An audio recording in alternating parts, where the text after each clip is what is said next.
a gente ouve o termo racismo ambiental com bastante frequência. E ele é associado normalmente a desastres ambientais. A gente, lá em São Sebastião, estivemos presentes lá, você atuou muito quando houve aquele desastre lá em São Sebastião, feito por causa das chuvas, e se falou muito sobre o racismo ambiental, com os deslizamentos de terra, onde os maiores prejudicados eram a população de baixa renda, que atua e mora ali na região. Você vê solução para isso? Como que a gente poderia atuar para que essa questão do racismo ambiental não ocorresse no estado de São Paulo? A gente acabou de falar da redução de pressão de água, como a escolha da Sabesp em lidar com a falta de água decorrente das mudanças climáticas. Essa redução de pressão afeta principalmente as periferias e quem mora nos espaços mais distantes em que a água não chega. Esses lugares são ocupados, moram principalmente a população mais vulnerável, que no nosso país é majoritariamente negra pelo nosso histórico racista. Esse é um exemplo de racismo ambiental. É uma escolha em que a gente prejudica mais, por uma falta de água, as pessoas que mais precisam, as pessoas negras da nossa cidade. E esse é um espaço que a gente precisa entender que tem muitas camadas de complexidade. Tem muitas camadas históricas e doloridas da nossa relação como sociedade, da nossa relação com o racismo e da nossa relação com as nossas escolhas. Enquanto a gente é uma sociedade racista, todas as nossas escolhas são atravessadas por essa característica histórica que, se não for falada, se não for desmembrada, e se a gente não falar dela com a urgência que ela tem, ela permanece. A gente precisa ter a coragem de olhar de frente as nossas escolhas, quem que está mais impactando e como isso é relevante nessa discussão, para que a gente possa ver uma sociedade mais justa, de fato. Fazer o enfrentamento de frente, né? Fazer as escolhas muitas vezes duras, né? Poder, enfim, tirar as pessoas de alguns locais, colocar em outro, fazer toda essa mudança. Uma outra escolha, a questão das áreas de risco. Sumaré Perdizes é a área que tem mais subida e descida, e lá não é uma área de risco quando chove. Por que o morro é? Porque ele não é urbanizado, porque ele não é escolhido como prioridade, porque não tem clareza da regulamentação. Por isso que as pessoas que mais morrem em grandes chuvas, em desastres climáticos, são as pessoas mais vulnerabilizadas da sociedade. É verdade. Outro dia você falou de Perdiz, Sumaré. Aqui próximo, eu vi que as ruas com maiores inclinações estão ali em Perdizes, ali naquela região. E ninguém morre ali quando chove, né, Marina? Exatamente. A gente fala muito que somos todos no mesmo barco, a mudança climática vai chegar para todo mundo. É verdade, a mudança climática e a intensidade dos efeitos meteorológicos acontece para todo mundo. Só que os efeitos que ele causa são muito diferentes. É verdade, quando chove muito, alaga lá, a gente viu rios na Vila Madalena, viu, em alguns poucos casos, pessoas até perderem suas vidas também em áreas... nobres da cidade? Em áreas habitadas por pessoas ricas da cidade, sim. Porém, é desproporcional. É bem desproporcional. A gente sabe, é desproporcional. É nas maiores, na periferia, em que as pessoas estão mais suscetíveis aos impactos climáticos. A gente pode chegar todo mundo para tempestade, mas a gente não tá todo mundo no mesmo barco. Sim, perfeito. Bem, então a gente pode falar aqui um pouco sobre um modelo de gestão também desse processo todo que a gente tem aqui no estado de São Paulo e no Brasil, né? Já que a gente precisa universalizar o saneamento para todo mundo até 2033, a gente tem que falar sobre regulação e modelo de gestão. A abertura para o setor privado do saneamento trouxe ganhos reais para a população ou priorizou a lógica do mercado? Teve as duas coisas. Eu não acredito e eu nunca me coloquei contra qualquer possibilidade de setor privado estar implicado, envolvido na oferta do serviço de água e saneamento básico. Eu acho que o que importa é o modelo. Qual é o desenho do contrato? Qual é o desenho da prioridade? Como que a gente está garantindo que o desenho e a prioridade seja da população e não do lucro? E nesse lugar eu acho que a gente pode cobrar, nesse lugar eu acho que a gente tem que questionar, nesse lugar que a gente pode ver se foi bom ou não uma concessão, uma desestatização. Se for uma forma pela qual uma população que não tinha um serviço recebesse esse serviço com qualidade pela primeira vez, funciona. Não acho que o Estado precisa sempre fazer tudo, mas eu acho que o Estado precisa garantir que todas as pessoas tenham acesso ao serviço, precisa garantir que a prioridade seja o acesso à água, o acesso ao saneamento básico. Por isso que eu digo que é uma contradição. a Sabesp, que tinha essa Narrativa, visão e valores, né? Ela atuava dessa forma. Sim, mas na desestatização a promessa era que continuaria dessa forma. Mas quando a gente olha o resultado de ter milhares de pessoas sem água já, em detrimento de outras políticas públicas que poderiam aumentar a quantidade de água, como, por exemplo, o bônus para quem reduziu o seu consumo, que foi uma política pública que funcionou muito bem em 2014. Você dá um desconto na tarifa de água para quem gastou menos. Isso garante que tenha mais água, garante que você não precise ter tantas pessoas sem água. Mas isso impacta o lucro. A escolha tem que ser pelas pessoas. O que o Estado tem que fazer é garantir que a escolha seja para as pessoas. Para as pessoas. E esse é um desafio que a gente ainda vê em muitos lugares. Tá. Você trouxe, enfim, nesse processo de desestatização, de privatização da Sabesp, deveria ter sido mantido a qualidade e o foco nas pessoas. O governador, ele falou que não iria aumentar as contas de água no estado de São Paulo. E o que a gente vê hoje é as contas aumentando. Como que a Assembleia Legislativa poderia colaborar nesse processo de fiscalização e garantir que isso não ocorresse? Bom, então, a Sabesp precisa ser reconhecida como um serviço muito bom que ela presta de água e saneamento básico comparado com o Brasil inteiro, que historicamente prestava, por isso que a gente falava que não precisa ser estatizada, porque ela já prestava um serviço muito bom, mas que tenha aumentado significativamente seus investimentos para que possa ampliar. É verdade. Mas também é verdade que continua acontecendo situações injustificáveis, como as que a gente já falou aqui.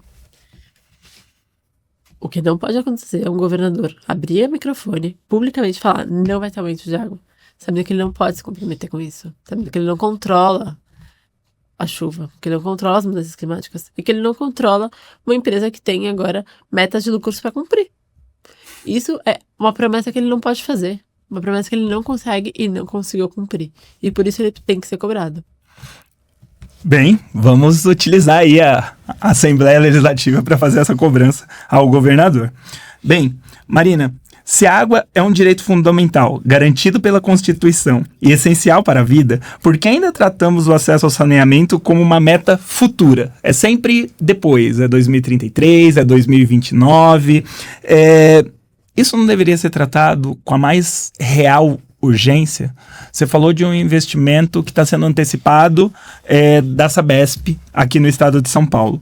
Mas ao mesmo tempo que esses investimentos estão sendo feitos, a gente vê tecnologias sendo utilizadas, ultrapassadas. A gente teve aqui na cidade de Mariporã um esfacelamento de uma caixa d'água nova, que nem tinha sido inaugurada, aonde houve o óbito de um morador. Lá na cidade de Mauá, também houve o falecimento de uma moradora que estava dentro da sua residência, porque uma tubulação que estava sendo instalada da Sabesp rolou e pegou essa moradora que estava assistindo televisão dentro da sua residência. Enfim, a gente tem aí alguns investimentos, mas ao mesmo tempo a falta de cuidado e zelo com a população. Como que a gente consegue equacionar isso para o presente? Bom, como você sabe, a gente trabalha junto nessa lógica há muito tempo, defendo dados e evidências e defendo diálogo. Eu acho que não adianta a gente radicalizar o discurso com coisas que a gente não consegue sustentar depois. Não adianta a gente cobrar, porque estamos num momento de oposição a um governo que não tem entregado o que prometeu à população, prometendo coisas que não dá para cumprir. Então, de fato, demora. Os projetos, o plano é 2033, porque fazer um projeto de universalização do saneamento básico com toda a complexidade que a gente falou de regularização urbana, de áreas rurais, de invasões, demora. Mas a gente tem que prometer que tem que ser prioridade. A gente tem que garantir que a gente vai acompanhar nesse tempo. Mas não adianta falar, não, dava para ser rápido. Se fosse direito, faria em 2 anos. Não faria, porque é complexo e demora. Então isso é um ponto, e é um ponto que a gente não pode subestimar. Agora, é muito diferente a gente entender como que está sendo essa discussão, como que está sendo esse ponto, como que isso pode ser uma prioridade. Bem, enfim, eu estava trazendo para você, com toda essa complexidade, como que a gente pode ver isso acontecendo no presente e não no futuro, né? Esperar 2033, 2029, porque a senhora, o senhor que chega em casa à noite e quer lavar sua marmita, ele quer tomar um banho, ele quer abrir a torneira e ver a água, ele não quer esperar 2033 para que isso ocorra. Bom, são coisas diferentes. Quem tem acesso à água tem que ter acesso à água hoje. A promessa da Sabesp, a promessa aqui em São Paulo era que quem tem acesso à água continua. A pessoa que chega em casa e abre a torneira e não sai água é por conta da diminuição de pressão, que foi uma escolha de gestão da empresa frente à falta d'água que a gente vive por conta das mudanças climáticas. E essa é uma escolha que precisa ser questionada e revista. Essa escolha mesmo? De onde a gente vai tirar água? Como a gente pode garantir que tenha mais água?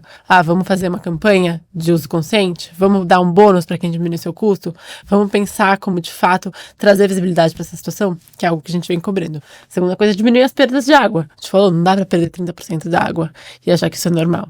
A terceira coisa é a gente pensar quais investimentos são esses. A gente fala, eu não acredito em que a gente vai fazer promessas absolutamente inverídicas de conseguir fazer obras complexas rapidamente, mas a gente precisa conseguir que essas obras sejam o máximo de efetividade possíveis. Então, quando a gente está falando dessa questão da falta d'água, a gente precisa fazer as escolhas de gestão, trazer transparência, diminuir a perda d'água e investir na produção de água, ou seja, cuidar das nossas nascentes, acabar com o desmatamento, cuidar da água.